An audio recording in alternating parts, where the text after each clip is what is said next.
Bonjour à tous, cette vidéo s'adresse aux membres de l'école Initiative Kimuntu et à tous ceux qui se posent des questions sur cette école. Mon but n'est ni de manquer de respect à qui que ce soit, ni de vous imposer une façon de penser, encore moins de juger vos croyances. Cependant, il y a des choses à dénoncer dans cette école, qui vend des cours à prix d'or et dont le contenu est plus que critiquable. Dans cette vidéo, je vais aborder le sujet de l'évolution et de l'histoire sur Terre, réécrite par Mswati. Commençons. Voici ce qui est écrit par Mswati dans le cours sur les origines.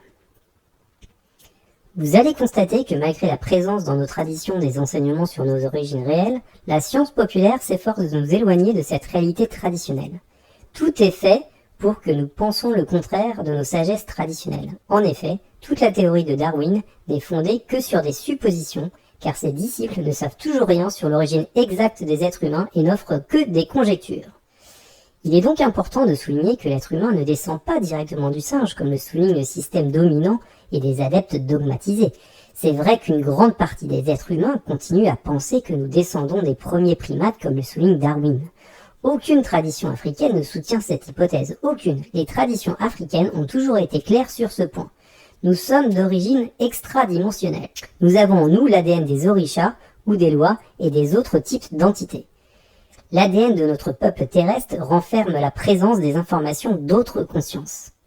La traduction Congo nous livre que les hommes primitifs et les Homo sapiens furent placés ou introduits séparément sur la Terre à des périodes différentes. En effet, celui que nous appelons Homo sapiens a été introduit sur la Terre par des consciences issues d'autres dimensions, et ces derniers ont en effet eu des relations avec des primates qui résidaient sur Terre. Tout cela est un ramassis. Depuis le début de l'archéologie sur les hominidés, l'ensemble des chercheurs de toutes nationalités et de toutes origines ont fait des découvertes incroyables. Il n'y a pas besoin d'être scientifique pour ne pas voir le lien qu'il y a entre toutes les espèces animales, nous y compris. Car il faut commencer par cela. L'homme est un animal. L'homme, en tout cas, une partie des hommes, a le chic, surtout ces 2 derniers millénaires, et surtout les occidentaux, à vouloir séparer les choses. L'homme des animaux, les animaux des plantes, et de mettre bien sûr l'homme au-dessus de tout. Eh bien, vous le savez sûrement déjà au fond de vous, car cela est inscrit en nous. Nous sommes tous des êtres vivants, plantes, animaux, hommes inclus, virus, micro-organismes de la même famille, tous liés entre nous, et tous de la même mère, la Terre.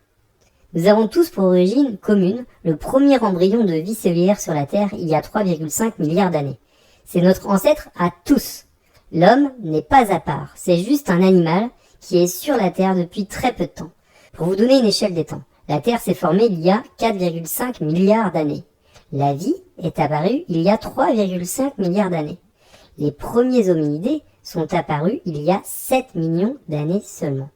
Remis sur une échelle d'une journée de 24 heures, si la Terre s'est formée à minuit, la vie est apparue sur Terre vers environ 5h30 du matin, et nous, les hominidés, je ne parle même pas d'Homo sapiens, nous sommes apparus à 23h58 du soir. Bref, l'Homo sapiens est une espèce parmi des centaines de millions d'espèces qui vivent ou qui ont vécu sur Terre. Nous venons tout juste d'arriver et on se permet de se sentir supérieur aux autres, basés sur des critères d'intelligence totalement arbitraires. Vous savez vous orienter selon les magnétismes de la Terre comme certains oiseaux migrateurs ? Vous savez émettre des ondes de basse fréquence comme les baleines et communiquer sur des centaines de kilomètres ? Bref, nous ne valons ni plus ni moins que les autres espèces.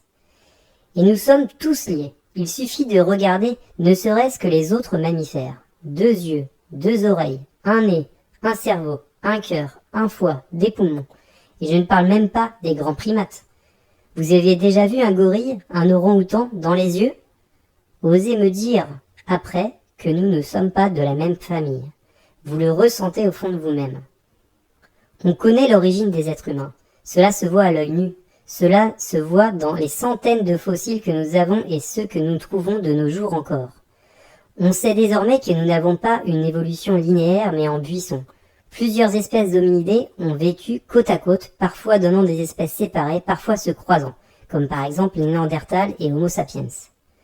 On connaît même une autre espèce du genre Homo appelée Homo naledi qui existait avant Homo sapiens, dont on a retrouvé des sites funéraires avec en particulier Un enfant enseveli délicatement sous terre en position fétale, avec une pierre disposée délibérément dans sa main, refermée autour d'elle, et des symboles gravés avec cette même pierre au-dessus.